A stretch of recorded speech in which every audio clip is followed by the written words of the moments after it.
Yes, here we are.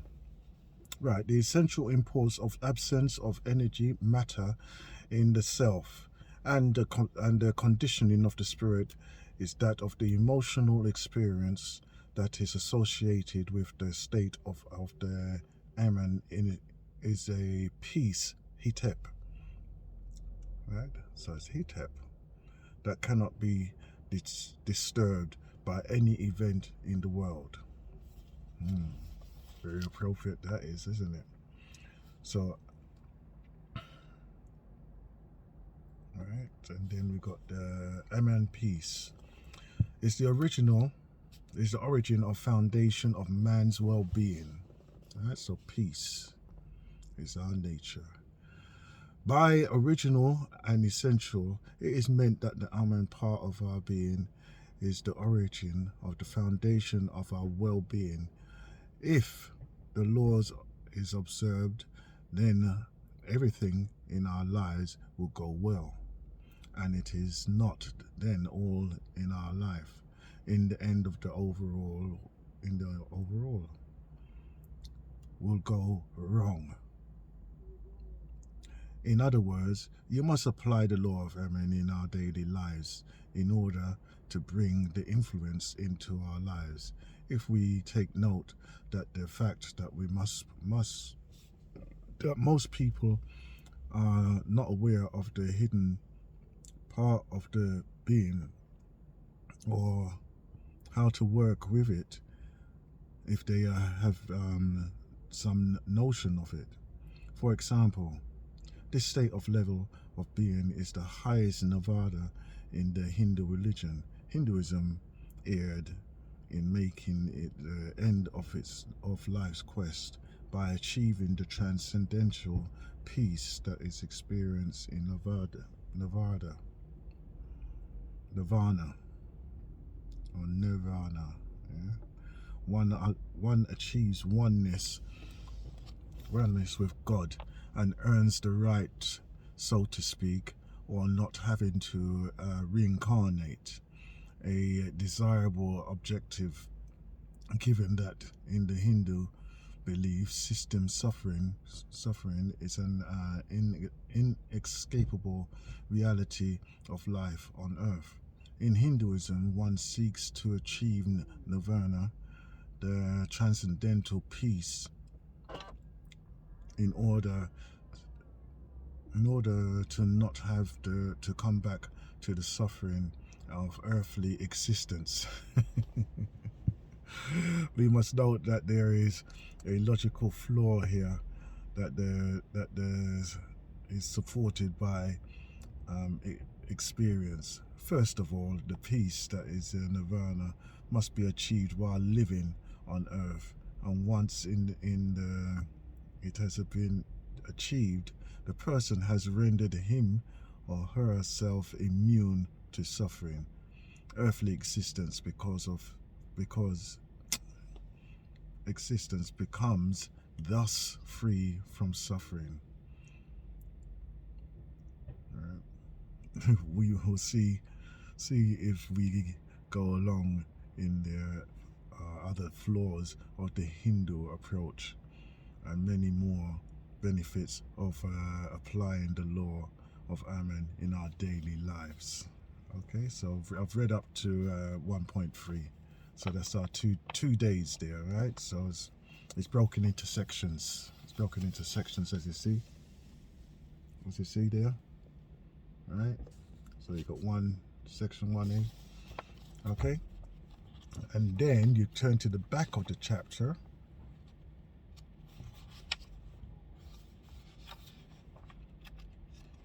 And it gives you your assignments. Let's see.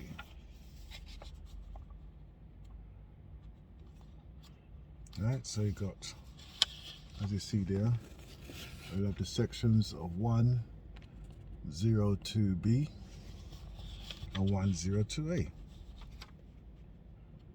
Was it going to be 1 more? Yeah, 101A. Okay, and you look at that in correspondence to each one. Okay, so I'll put a marker in there, and that's what we're working on. Amen. Initiation work. As you noticed, sections of this chapter have been numbered 100 and 100 or 0.0, 0, 100A, etc. I've explained that already. Okay. The work that is to be done during the month of February of 21st to March is numbered 100B to 108B, right? In other words, there are 9 sets of assignments you must study, and in the early section of the chapter, right, in conjunction with the meditations, essays, and declarations that you are to be done in the work section. You must make up your own schedule from completing all of the assignments. For all the assignments, you might want to devote an average of 3 days for each one, right? So we're still on 101B. Okay, so we're within the 3 days for now, and then each month corresponding, you just divide it up into how many sections you've got to complete in that period. All right, so you've got 3 days to do that. So by tomorrow we should have completed section 1. Let me turn that one down. That's it. Okay, so our first assignment is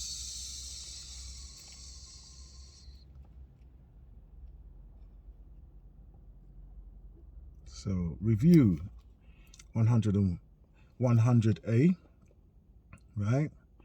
And then continue with the work below, right? We experience the influence of the netta amen as desire for peace. This is a desire can only be satisfied through the law of amen. List the ways in which most people seek to establish peace in their lives.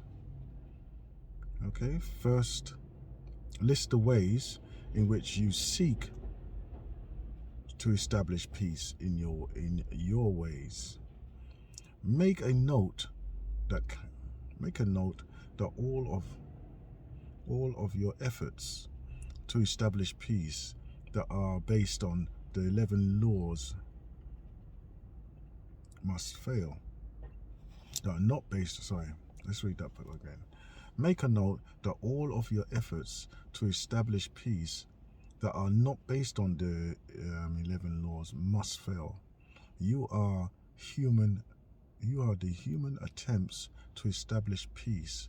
Continuing on the path will deny you of your divinity, as it will nourish your human selfishness or self-image. Okay? Right, so assignment 1. List the ways in which most people seek to establish peace in their lives.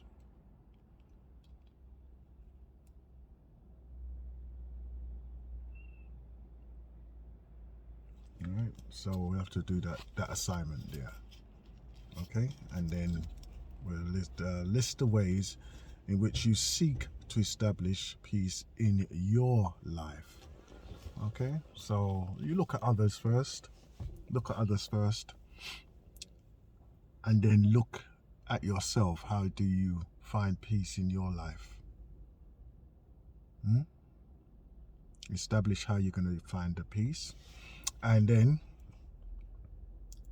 make a note of all your efforts to establish peace that are not based on the laws. So you have to be honest and self-evaluating here. To be honest with yourself. See, this is the time when you're going to think. You're ripping the plaster off your own, your own inabilities as such.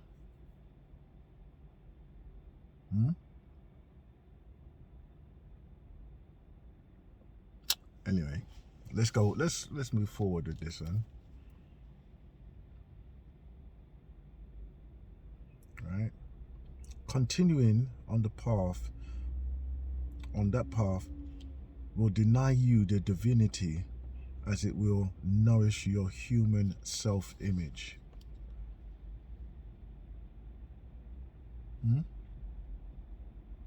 So now you're going to start building your own list. Building your own list. Your own declarations. This is the process that many of us seem to confuse with the 42 declarations and laws of declarations, doesn't it? Because what it's doing is making you accountable. This is making you accountable for your actions, your results. It's not holding you guilty. It's just highlighting what is actually happening.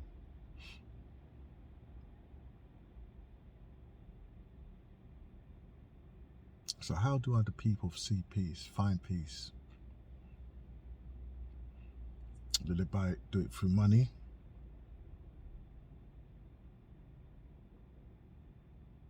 They isolate themselves?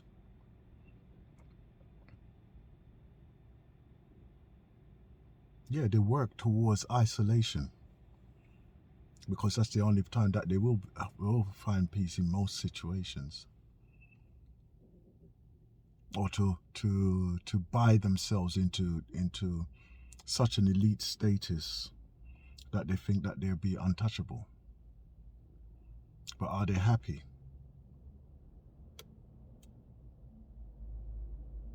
Are they really and truly happy within themselves, contented with life? I think not. I think not.